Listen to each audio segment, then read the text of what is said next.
Assalamualaikum warahmatullahi wabarakatuh. Perkenalkan, nama saya Selamat Magister Farmasi, dosen dari Prodi Farmasi UMPP.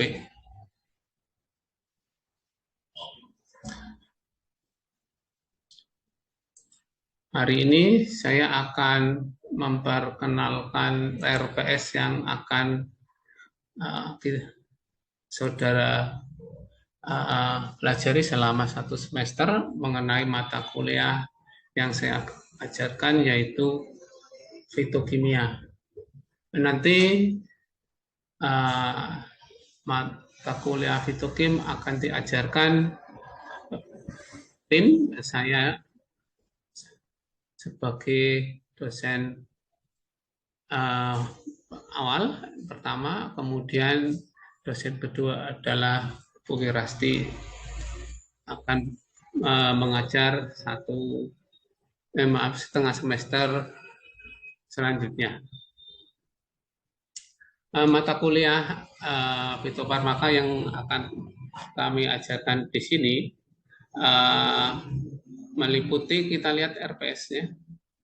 Ini RPS-nya. Pengembang mata kuliah ini adalah saya, kemudian Selamat Apoteker ya, MFAM, kemudian koordinatornya adalah Bu Wirasti. Aprodinya juga Bu Wirasti. Ini CPL prodinya, di antaranya di sini KO-nya. KO itu apa ya? Nanti akan belajar pada pertemuan pertama, nanti diajarkan tentang definisi fitokimia dan obat tradisional, ruang lingkupnya, analisis obat tradisional, kemudian diajarkan juga Simplicia nabati, Simplicia hewani, kemudian pelikan, dan juga diajarkan mengenai mutu terhadap Simplicia, dan diajarkan juga prinsip uji mutu monografi dari Simplicia. Ya, pertemuan pertama nanti akan diajarkan tentang ruang lingkup dari fitokimia. Ya, kemudian dilanjutkan pertemuan kedua. Pertemuan kedua ini kita belajar tentang mikroskop. Ya, nanti saudara diharapkan bisa menganalisa Simplicia menggunakan mikroskop, melihat bagian-bagian dari tanaman dalam bentuk yang kecil ya, mikroskopik. Ya, nanti kita akan belajar tentang jenis mikroskop, ya, penggunaannya, prinsip analisanya, fragmen, kemudian belajar tentang fragmen dari Simplicia dengan menggunakan mikroskop, kemudian zat ergastik, dan inklusi sel. Pertemuan kedua, nanti kita belajar tentang analisa kimia fisika. Ya, di sini analisa fisika kimianya diajarkan adalah prinsip analisis fisika kimia, kemudian dasar-dasarnya ya diajarkan, kemudian analisa kimia makro, mikro, kemudian yang sering dilakukan adalah analisa secara KLT di farmasi.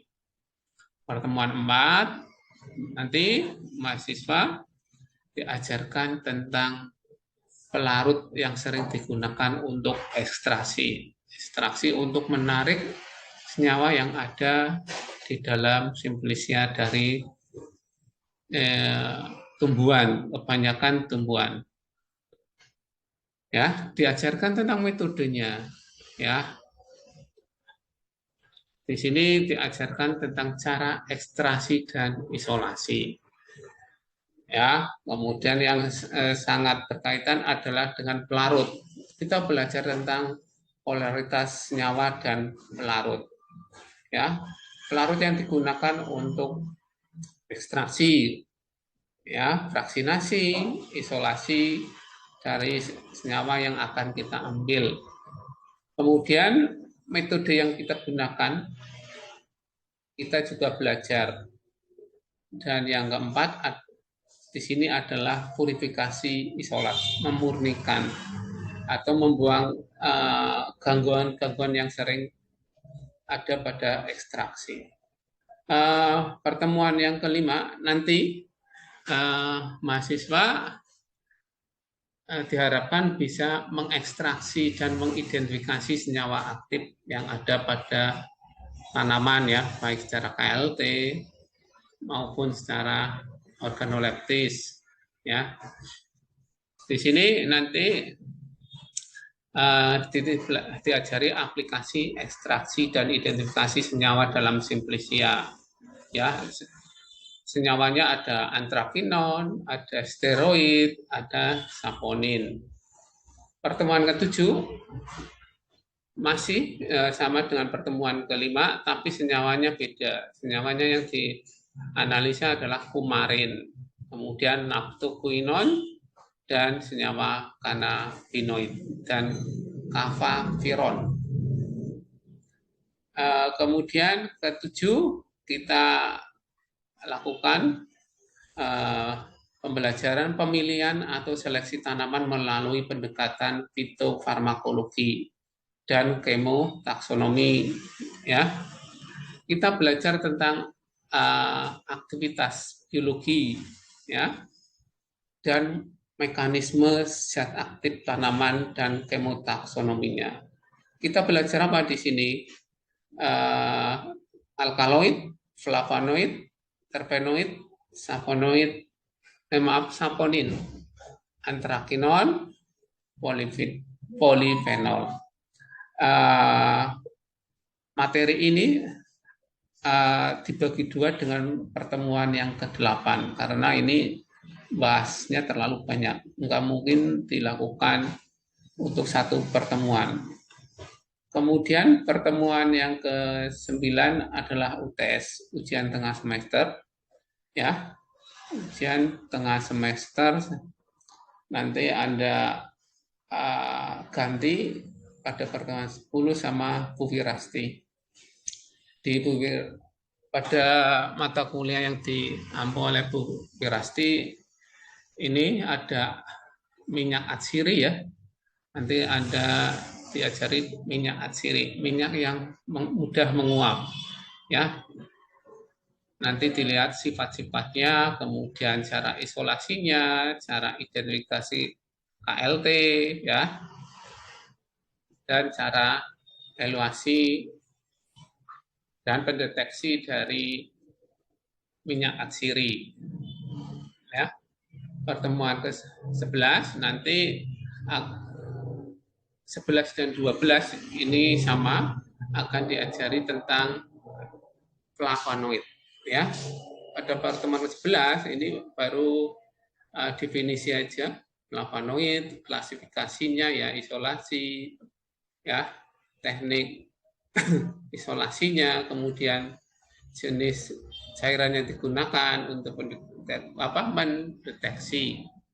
Kemudian yang ke-12 ini sudah mengarah ke teknik analisisnya, ya, identifikasi secara spektrofotometri, kemudian dengan KLT, lapisan tipis, dan cairan evaluasi dan cairan identifikasinya. Pertemuan ke-13 ini beralih ke alkaloid, ya. Alkaloid di sini diajarkan sifat kimia dan definisinya,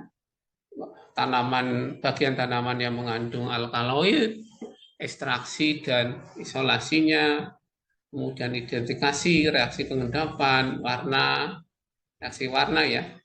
Kemudian pada pertemuan ke-14 ini kita akan belajar adalah glikosida, sama yang diajarkan, ya, sifat kimia dan definisinya, bagian tanaman yang ada glikosidanya, ekstraksi dan isolasinya, identifikasi, reaksi pengendapan, ya sama dengan tadi teknik KLT-nya. Pertemuan ke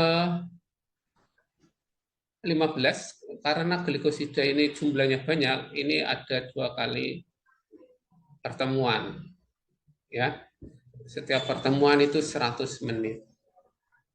Kemudian di sini ada pertemuan ke-16, mahasiswa nanti diajarkan cara aplikasi uji analisa pemisahan, ya. Di tanaman itu kan metabolit yang ada, metabolit sekunder maupun primer itu kan bercampur, ya. Ini diajarkan cara pemisahan dan pemurnian campuran bahan kimia alam yang ada di tanaman, ya. Ini cara pemisahan glikosida dan alkaloid, glikosida dan klorofil. Ini klorofil ini sering mengganggu. Kemudian glikosida dan antrakinon. 4, sterol dan glikosida. Diajarkan cara isolasinya, ya. Pertemuan yang ke-17 masih sama karena ini bahannya juga terlalu banyak. Selanjutnya adalah pertemuan ke-18 adalah UAS, ya. Ini untuk menilai daya tangkap Anda selama pembelajaran selama 1 semester. Kita beralih ke ini, ya.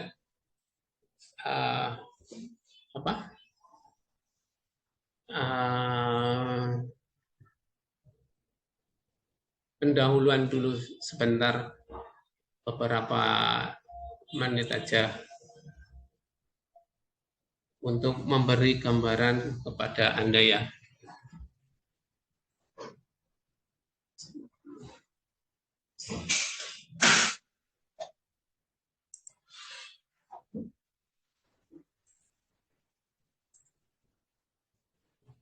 Kita lanjut beberapa slide saja untuk menggenapi pertemuan hari ini. Kita belajar fitokimia, ya. Kita ke pengantar dulu. Untuk bahan kimia yang ada di alam, mungkin kita harus tahu semua yang ada di alam itu aslinya ya bahan kimia, ya. Ada yang bahan kimia organik, anorganik. Bisa berasal dari tumbuhan, hewan, mineral. Kalau mineral biasanya kimia anorganik, kalau tumbuhan sama hewan ini kimia organik, ya. Kemudian bisa berasal dari fosil atau hasil tambang. Ini sumber bahan alam kimia, ya. Kemudian bahan alam yang jadi sumber senyawa bioaktif yang bermanfaat ini dapat dikembangkan juga selain kita melakukan ekstraksi, hasil ekstraksinya bisa kita sintesis, ya. Sekarang untuk hasil pengembangan senyawa bioaktif bahan alam itu sedang digalakkan dari laut, ya. Dulu mungkin masih terfokus ke darat, sekarang sudah mengarah ke laut. Ini contoh bahan alam, obat yang diambil dari bahan alam.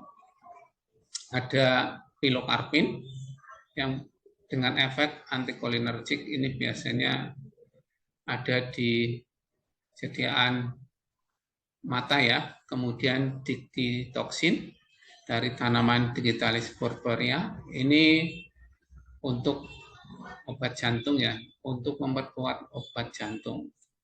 Biasanya jantung, ya, orang yang mempunyai jantung, ayah jantung, ini biasanya bisa diberi ini untuk memperkuat daya detak jantung. Kemudian emetin, ini dari tanaman Cephalis indica buanha. Ini bisa digunakan sebagai anti disentri dan ekspektoran, mengeluarkan dahak, ya. Kemudian Reserpin dari Rauwolfia serpentina sebagai anti hipertensi.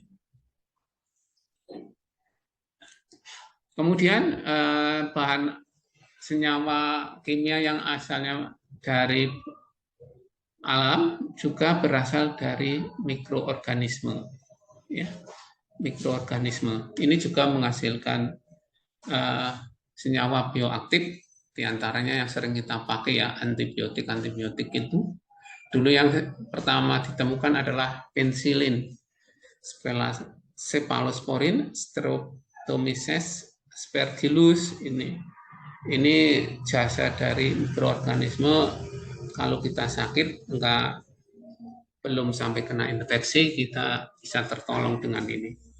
Kemudian bahan kimia alam dapat dikembangkan menjadi senyawa yang lebih poten. Ya, bahan alam juga jadi dasar penemuan obat atau pestisida. Kita ke istilah fitokimia ya. Fitokimia ini mengacu pada kandungan kimia yang ada pada tanaman, tumbuhan ya. Yang fitokimia ini juga adalah kimia bahan alam.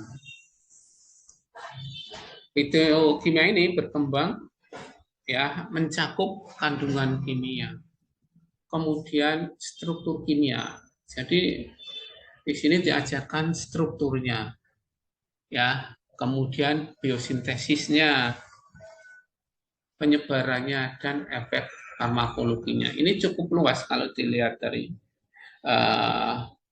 cakupannya. Jadi enggak sempit fitokimia. Kemudian perkembangan fitokimia didukung maraknya penelitian, publikasi, dan gerakan back to nature. Sekarang berkembang. Kita ke metabolit primer dan sekunder. Ini slide yang terakhir dulu, sampai di sini dulu. Metabolit primer ini adalah senyawa pembangun, ya, fundamental building block yang digunakan oleh tanaman ya untuk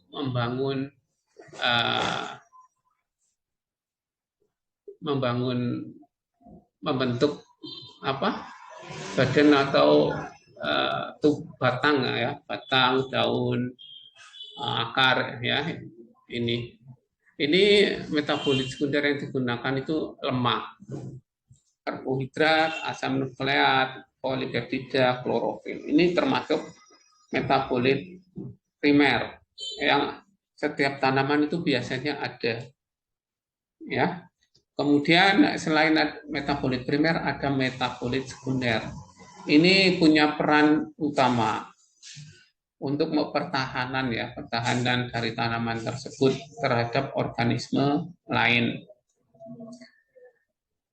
Jadi nanti tanaman kalau diserang organisme umpama bakteri, dia akan melawan, menghasilkan senyawa antibakteri yang disebut dengan metabolit sekunder ya. Metabolit sekunder juga ada pada hewan ya, seperti